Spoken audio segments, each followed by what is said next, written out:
What up, friends? Lewis here. I don't know if you could hear me, but I guess Amber Heard's about to take the stand here in the trial. So we're trying to get things ready. Maybe have you guys call in and see what is up. Can you guys hear me okay? Let's see if you're getting the... Let me see right here. Just changing the titles up and stuff last minute. I don't know, man. I thought she was going to take the stand on Monday, right? On Monday. So yeah, we got 13 people in the house. We're gonna have you guys call in and have the reaction to what's up. What do you guys think? What do you guys think of Amber Heard's testimony? Is she gonna be a good actress? I don't know. For once, I don't know where to take this. Hold on a second.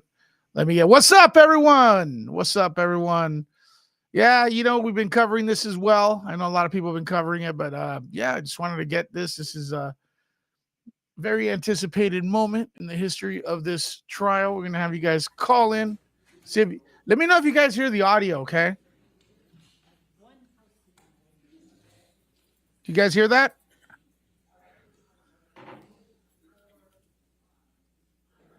How's the audio?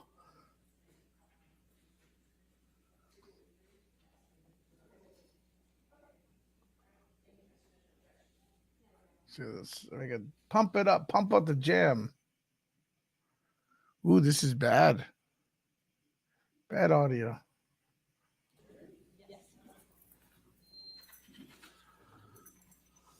Sorry. There we go. Muffled sound from who? How do I sound? How does the court sound? Let's go.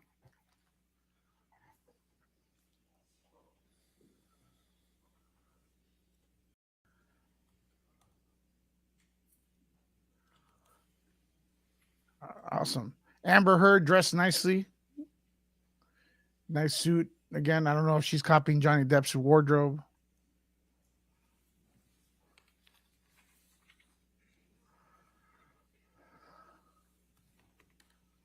Yeah, quiet at the time. I like this judge, man. Do you guys like this judge? Let me know.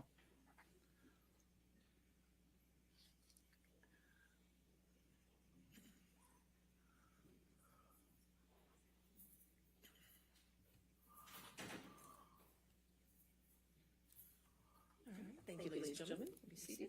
All right. Next witness. I would like to call Laura Amber Heard to the stand. All right. Oh, here we go. Can you guys hear her? Yes or no? Let me know if there's any technical issues. I just slapped this thing together. I'll probably have you guys call in. Laura Amber. Is her name Laura? Yeah, I didn't know that.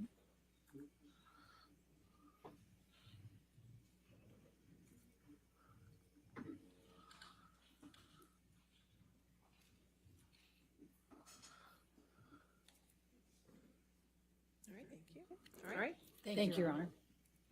Will you please state your name? Yes, it's Amber Laura Heard. And what is your address? I live in Yucca Valley, California.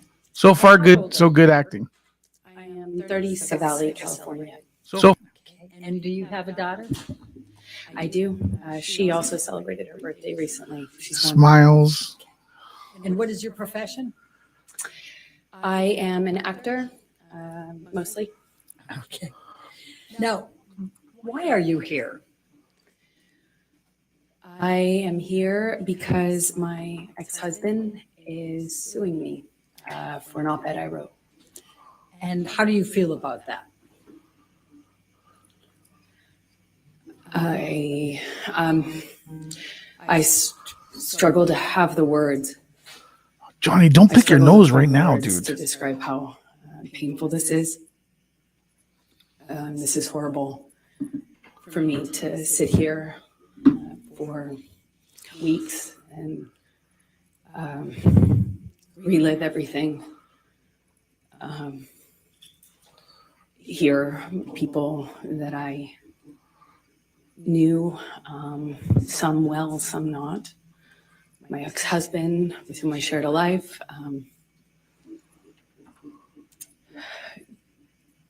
speak about our lives in the way that they have. This is the most painful and difficult thing I've ever gone through, for sure. Now, there was a trial in the UK in July of 2020 where Mr. Depp had sued the Sun newspaper and Dan Wooten. Do you recall that? Yes.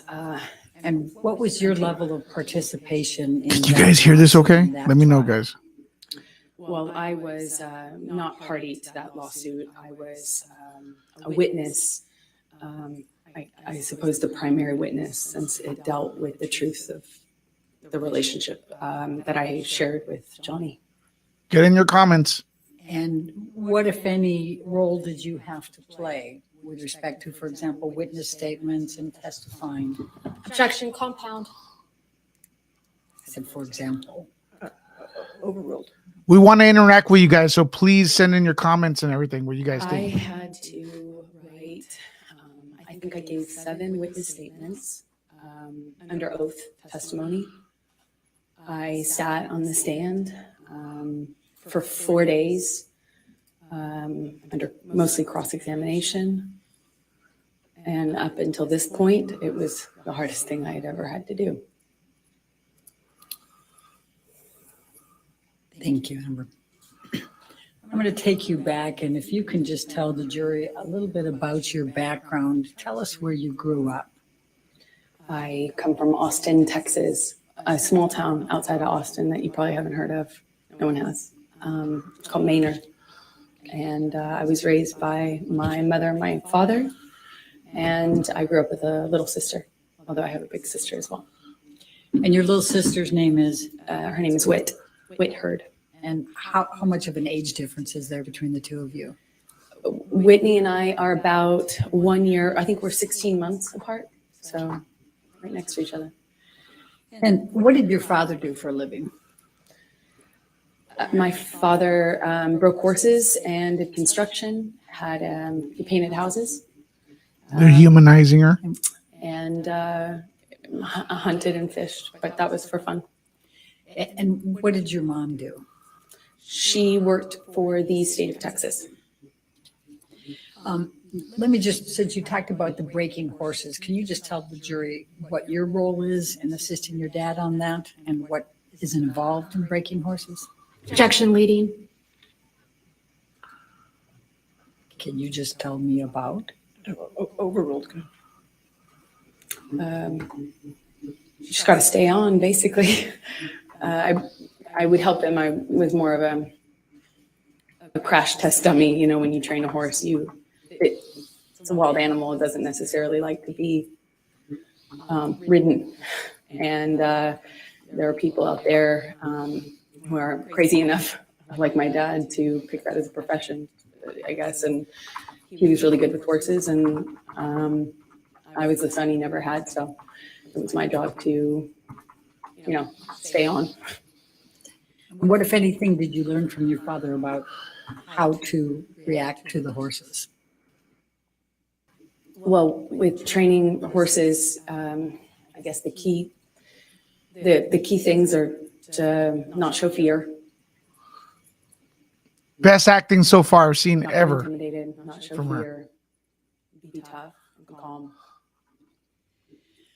Tell the jury a little bit about your educational background during those growing up years and your work experience. I worked any job that I could from the time I was really young. I wanted to get out of Texas and do something with my life and see things and do things. So I was in school and really pushed myself to. Thanks, I Matthew. just always pushed myself to be able to accelerate the process. I wanted to, get out of school as fast as I could, and I wanted to do more things with my life than stay in Texas. So what types of things, so where did you go to school when you were younger? I was a scholarship kid at a Catholic school growing up. Ooh, Several Catholic different schoolgirl. Catholic schools, but they were always in the other, on the other side of town, in the wealthier part of town. And I grew up quite working class, and thankfully with Robin joined. As long as I maintained an average, I enjoyed the benefit of a scholarship, and You have a feedback, Robin. I did that until I realized that I could take my GED and SATs early, and There I you go. did that and placed out of school and effectively left school 16 years old, I believe. And what did you do for work during those younger years? I took any job that I could. I worked at my father's construction company, sometimes, just administrative stuff. I mean, it was a small company. But I answered phones, and I worked at a modeling agency that was also, offered photography classes, makeup classes, hair and makeup classes for people that were pursuing a career in entertainment. And I started taking classes that I paid for by working there, effectively as a trade. Welcome, Robin Redbreast, to the stream. How you doing? Which are I'm good. Can you hear me? There's a little bit of a buzz. We're reacting live. Everyone's welcome to react in the comments. That's what we're trying to do here. We're not just streaming it, but we want to react, guys. Right. it started off as The buzz. I liked it so much, I think, because There you go. it meant I wasn't at home, and it was important to me is just to not spend time at home. And I really loved meeting people. So I worked at the soup kitchen every morning before school, during the school year. Yeah, but ask about the 4 poop. years. I didn't go on weekends, but on weekends I would do various things. Worked at children's museums, typically, because they would work with younger volunteers, and mostly soup kitchens and things involving children. I worked at with deaf kids for a while, and I love it. And when you worked with deaf kids, what, if anything, did you do to learn to be able to work with them? Objection leading and 404. And relevance, you want Overruled. Well, I taught Strange myself feedback. how to sign basic sign I was language. going to ask, is it better? Then I think you're too loud. pursued it. I You may audited have a bad cable. a translate a course at the community college, which I ended up going to get out of high school early. Later on, but I would audit classes. The teachers Sounds never good now. wanted to kick the random 12-year-old out of their class, I suppose. So I remarked. Now How it does. about when I turn on the mic? No. I think Uh, minority of 2 semesters. That's also helped me learn. So how did you end up in Los Angeles? I did a small job in Texas where I played a part in a movie, and the actor in the movie that I was playing opposite had an agent visiting him from LA, and I met her on set, and she said that she had heard about me from another bit part I did. I was taking jobs in Austin for really anything, to be an extra, to Yeah, this is definitely rehearsed and well, I acted. Nothing, no job was too small or, for me. So I put myself out there, and she had heard about me, and she said, I have heard about you in this town, and I'd love to meet you in LA if you're ever out in LA. And I was like, when can I come? And she made an appointment with me for the following week, and I used all but $180 or something to get out there. And I landed. I didn't know anyone. I was 17. And I've effectively been there ever since, I suppose. So when you arrived in Hollywood, please tell the jury what you did to get moving there, get going. I went to every audition, every casting, every meeting, every appointment that I could. I put myself out there. I didn't have a car because those were expensive. So I took the bus around LA. It was before smartphones. I had a Thomas guide in my bag and a change of tank tops. Not that it mattered, but I went to about 10 auditions sometimes a day and would change clothes if I needed to in the back of Johnny won't the look bus at I her, was huh? taking, and I just hustled from Johnny one Depp's audition not to the looking at other. her. And I got a bit part on one thing, and then I got a bit part on another thing, and then eventually my roles kind of became more important or bigger, and it's been a slow progression, I guess, since then, you know, of doing either tiny bit parts in bigger movies or doing, you know, larger roles in movies that no one would see. Little bit of I a guess, buzz. you know, it still is kind of like that. So I'm going to ask you to go. Yeah, it's better when you talk. I suggest you stay mute until you If talk. you could just describe If there's a to mute the button. jury a little bit It's what gonna be like this while her lawyers are questioning her, but we're waiting for the cross. you have not done. When's the cross? When's the cross? I don't know if they'll get to his lawyers being able to do that today, or maybe they'll start. But I suspect most of the cross will be tomorrow. Zombie God damn it. Pineapple Express, and movies that were well known. Yeah, her trying to become like the lost sister in the Brady But Bunch is again, I had boring. small roles in those bigger films, and then I'm just a small town girl who went to Hollywood. Marsha. And no, I did all these things. The only thing I had to do was fuck everyone to do it. There seems to be a huge echo. I gotta fix this. The feed here. was in terms of my career for those initial, the first initial 10 years or so, it was just going from slightly bigger role to slightly bigger role, and just working my butt off. So I'm going to take you up to 2008. Did there come a time that you auditioned for the Rum Diary? Yes, I auditioned for that in about 2008, I believe. Please describe for the jury your experience in auditioning for the Rum Diary. Well, I auditioned a few times, which is common in my work. You know, you get a call back, as they say. And I think I had at least one, maybe two callbacks with the director. And then I got a call saying that Johnny, who at the time was, I think I knew that he was producing it as well, was doing a project that was something very personal to him. He was reprising his role as his late friend, Hunter S. Thompson, and it was a very important project to him, and that he wanted to meet me in person.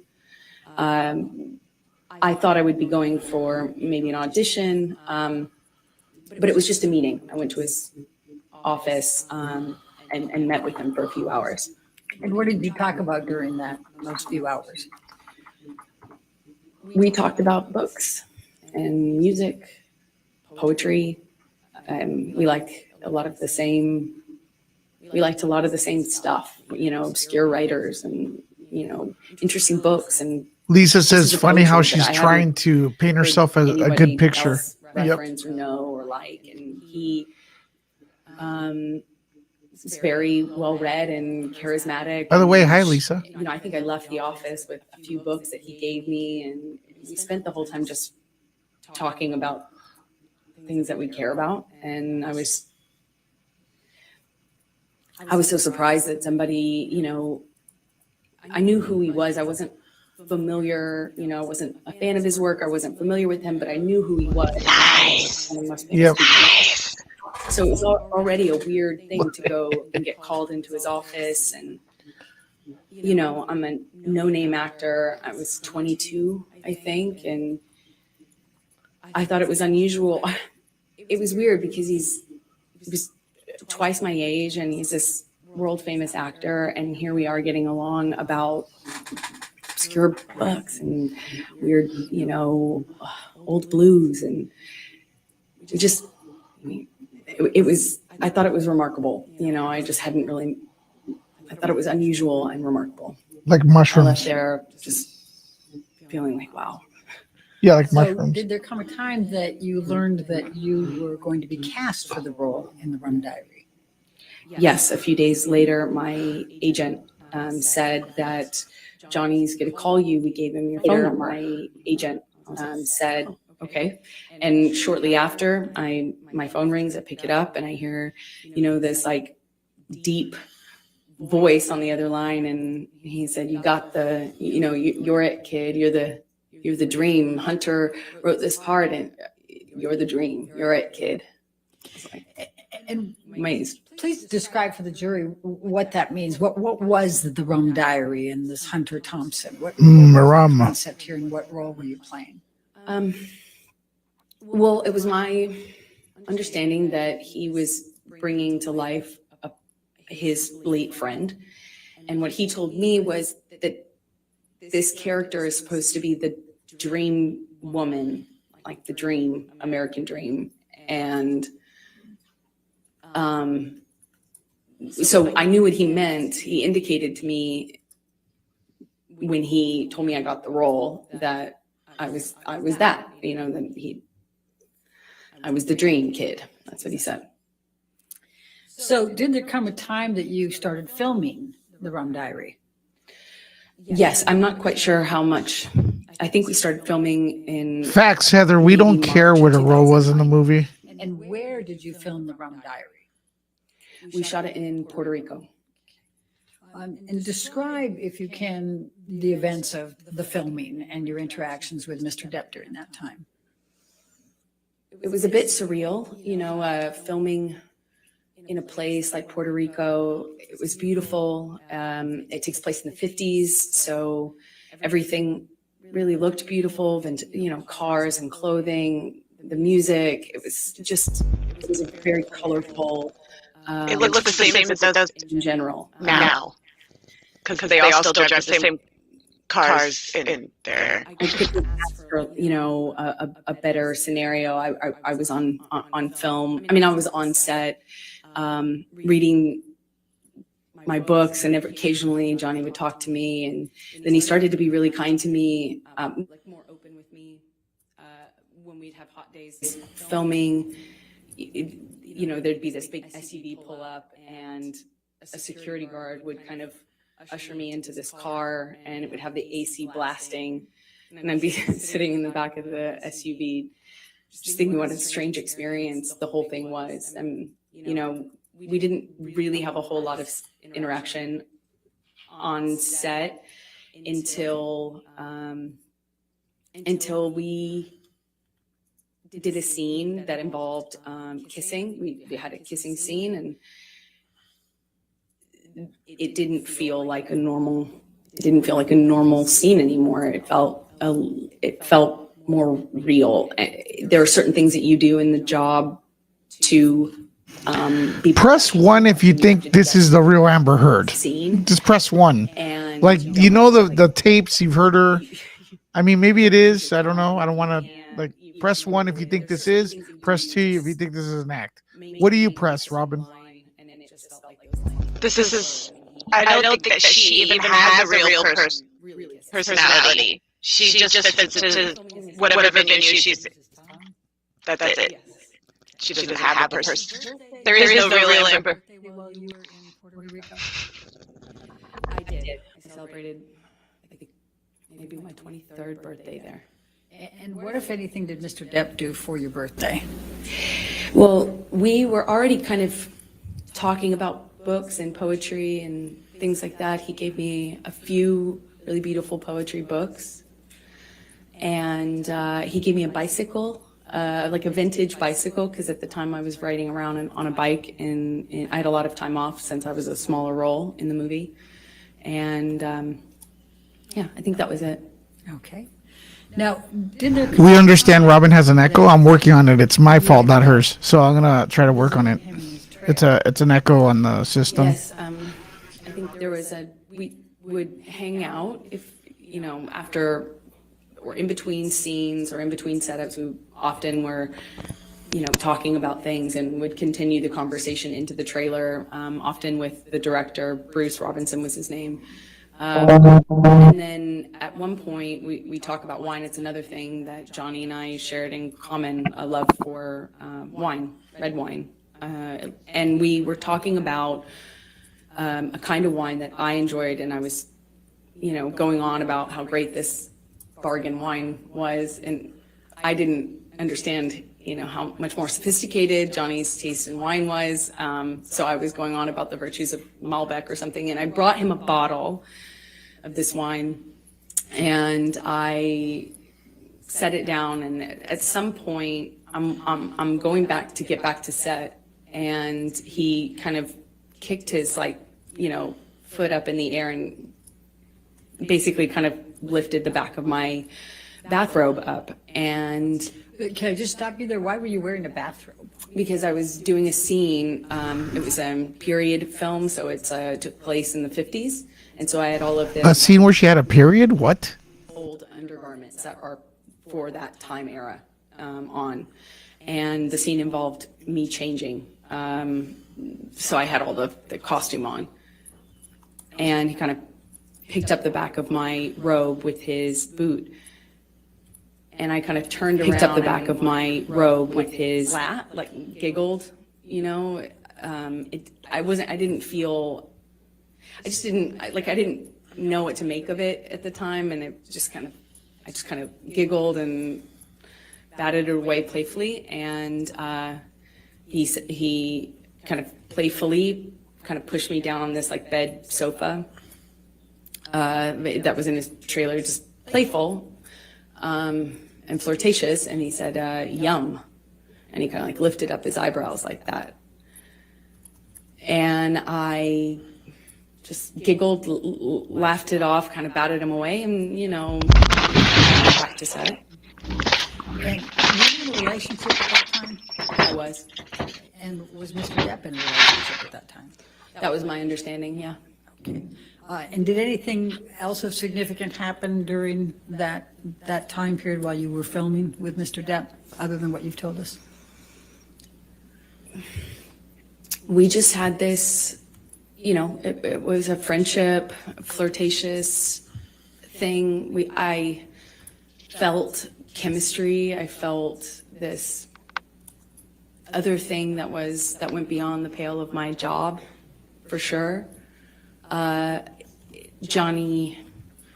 Yeah, Tara, she's boring, man. He had indicated to me that that's how he felt in many different ways, but at the same time, we were both in relationships, and it is a job, and I kind of knew she was going to be boring, so I want to have your comments in here. So feel free to post your comments. I'll try to put them up on screen, share everyone's thought as we react. separate ways, and I didn't hear from him for a long time. And that's, so approximately how long were you filming in Puerto Rico for the Rum Diary? A few months is my. All right, and when you left Puerto Rico and filming, when is the next time that you had any contact from Mr. Depp? And contact could include anything, communications, written communications, as well as telephone. We had no contact until Johnny called me on the phone one day, and I was driving, and he invited me over to his home in California, in Beverly Hills, and it was out of the blue. I didn't even have his phone number. She sounds like she's trying to remind Johnny how much he loved her, says Christina. Sounds like it, yeah, a little bit. I don't think we actually connected, or we didn't stay on the phone, because we didn't really speak, but the first time was. He has a lot of mucus today, though. He keeps. Over to his house, under kind of the. He's allergic to her. We could get Bruce. He did yesterday too, though. He did? Maybe he's getting a little under the weather. But it was clearly not at all. It's been overcast and rainy and freezing. That's my part of it. I said my friends are in town, and I'm busy with that, and kind of hung up, feeling really startled. But didn't know what else to do. What, if any, gifts did Mr. Depp send you during that time period after you filmed the Rum Diary? He sent me several gifts. He sent me a beautiful dress, one that I wore in the movie. with a beautiful handwritten note, said happy wrapping, and made a reference to the dress being wrapping paper. He sent me a few gorgeous, expensive, what I can only assume are expensive, collectible books, items.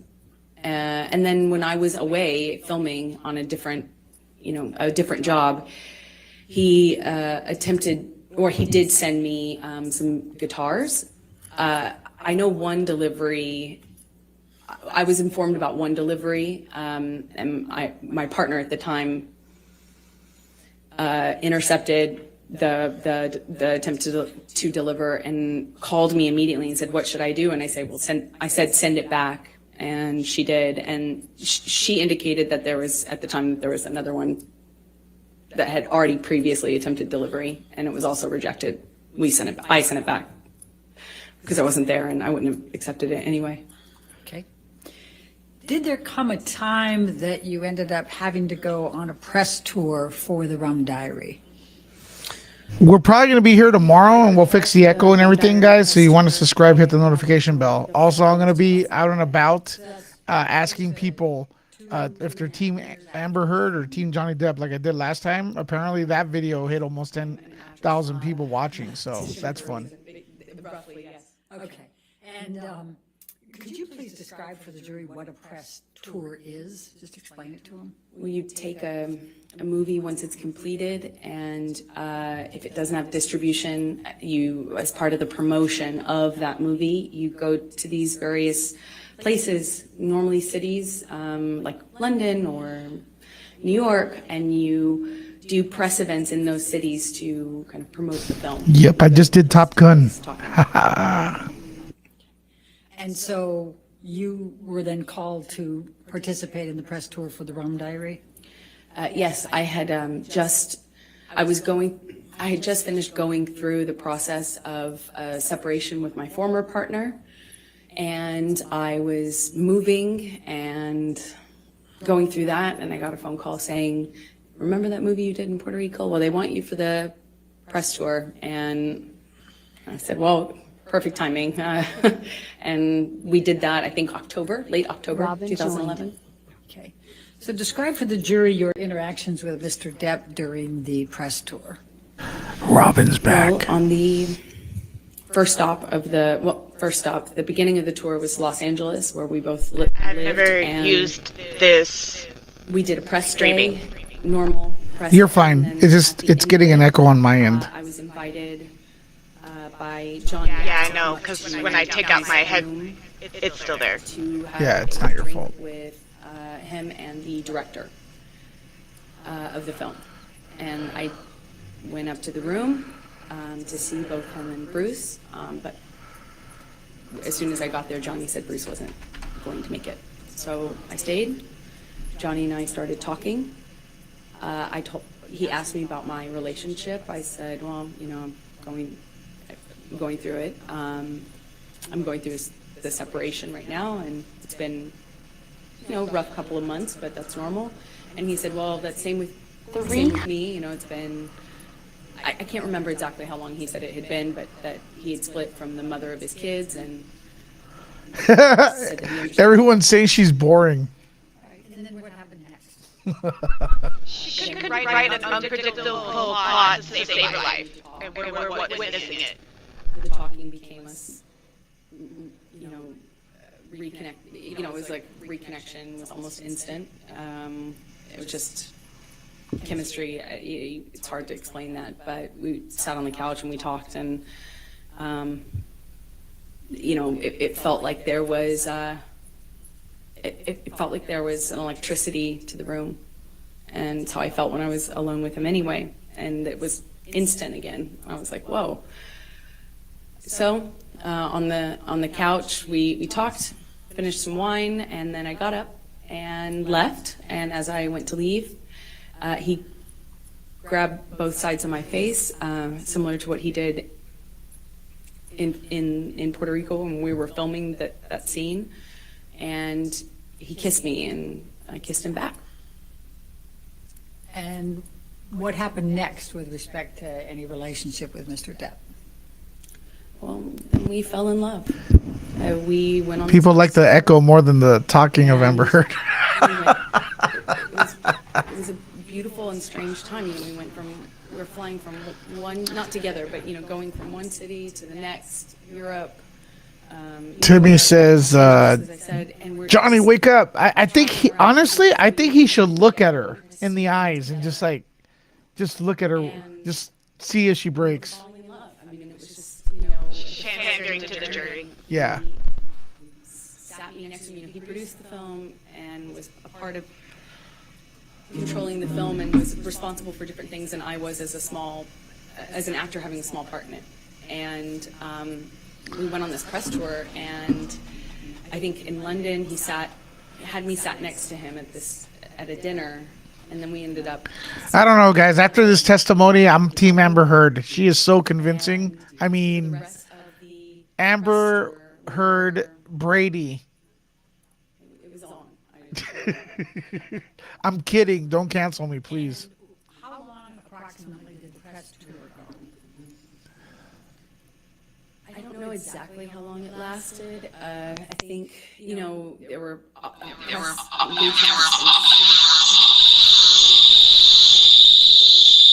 and then there was a break, and then there was another press opportunity, I believe. So it was kind of spread out over maybe a month, if I'm guessing.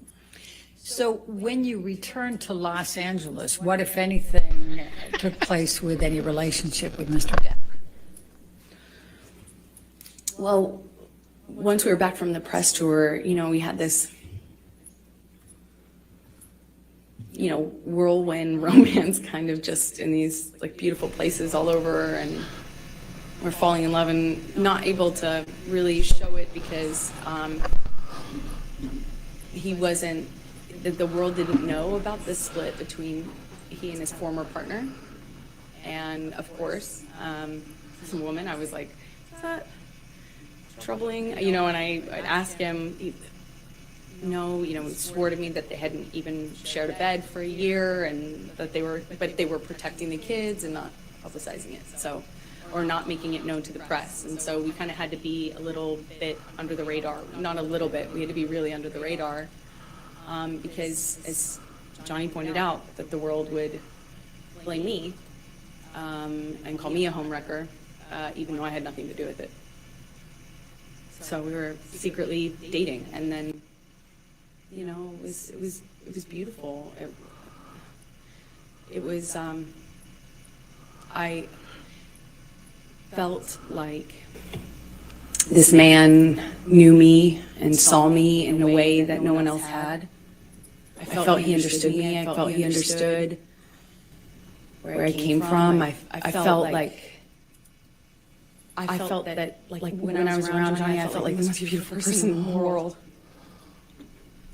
Well, so he was good. He was a good guy. What's her problem? Why's she tripping? And She's going to frame it as love bombing. that kind of That's it. feeling where, So now, if a guy had saw you, gifts and lavish he's love expressions bombing of you. love, and how he had never met a woman like me. And I remember he took the foil off of this bottle and put it on my ring finger, and I had only been with him like days, or maybe it was weeks at the time. Yeah, it was probably about a few weeks, but it just felt very intense. But we weren't doing normal life stuff. We weren't like stuck in traffic with each other. We weren't going to the grocery store and doing life. We were like hiding in these places around the world. He has so many homes, and so we'd be in one of those homes, or my home at the time, and it would be like a bubble, we were in this little bubble of secrecy, and it felt like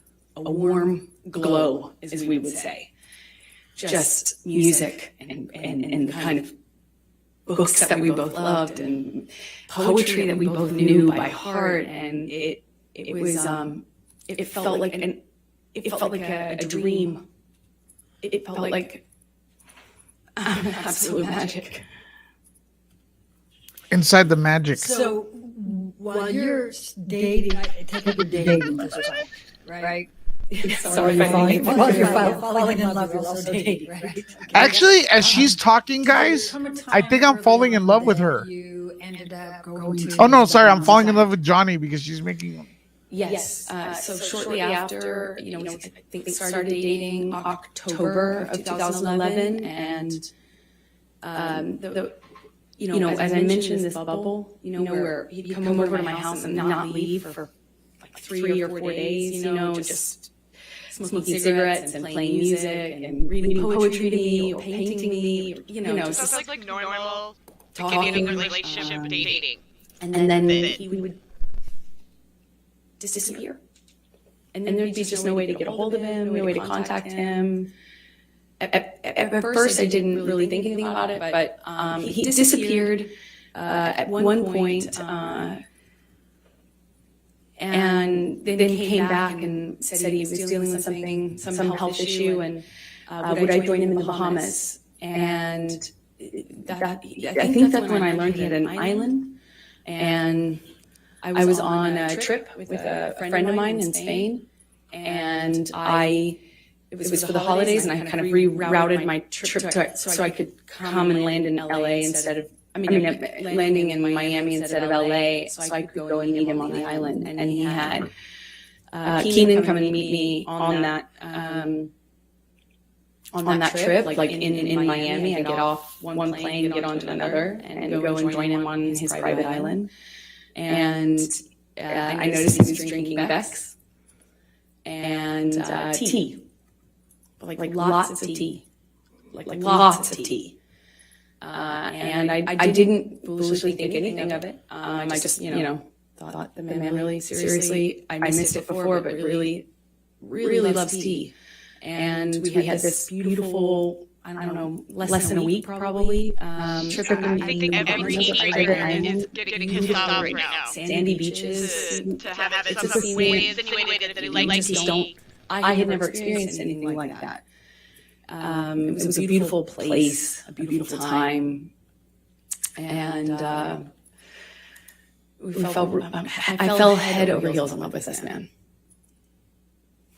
So after the Sorry, guys, I was muted, but I am setting up another stream where there will not be an echo. So Robin, stay tuned. I'm going to set up that link. Everyone stay tuned for the link in the comments. 1 second. while you were dating him in this early stage. What I always do, I would be taking job to job, going from one movie to the next.